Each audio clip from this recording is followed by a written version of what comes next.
quick intro. We're going to be going out taking pictures. I'm going to finish up a roll of Portra 160. This is the first time I'm using Portra 160. I've used Portra 800 before, so it's going to be cool. I want to see what it's like. Let's get out there.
Back away, please. Back away.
So this is the moment where it was so cold, my phone, which I was using to take video, froze and stopped working. So I'm just gonna let the rest of the pictures play out.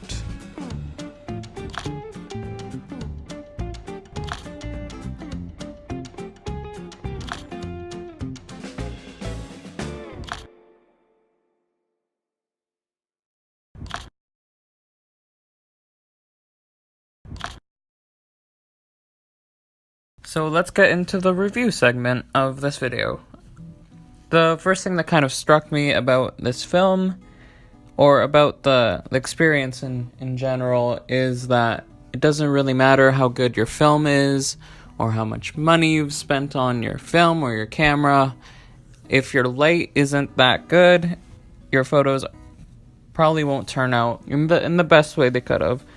So for example, this picture, I really like this picture overall, but it was completely overcast, so you kind of get this kind of flat, kind of dull look, which I think kind of works for it, but, you know, it's not what it could have been, is what I'm saying. But I do like the colors and the tones overall, and I'm pretty happy with this picture in particular.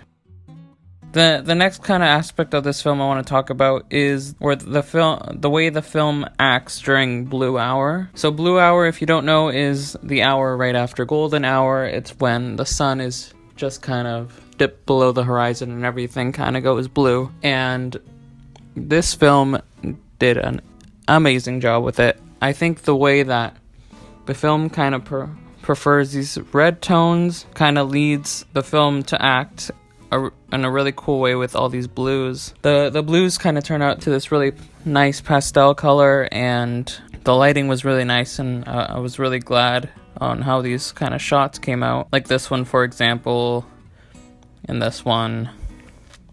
And this one was really gorgeous because I really loved the way the reflections were working.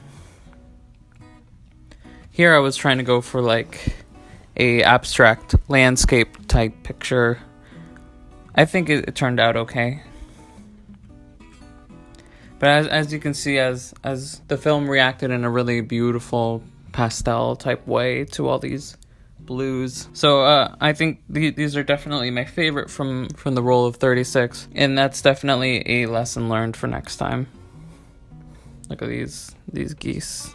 Or what are these things? I don't know. Another thing I want to talk about is the film's ability to be edited. I never really usually edit my film. I find that there just isn't enough information there to work with from the scans, and usually the way the film renders colors is in a really pleasing way, and it doesn't really bother me. But here, shooting a more professional type film like Portra 160 really kind of allowed for more highlight retention, and I did notice that the files were actually a bit larger. If you take a look in these highlight areas here, they're kind of almost blown out, but not quite blown out. Then I was able to kind of retain some of that information, so you can still see the bricks up there. Again, here's another example.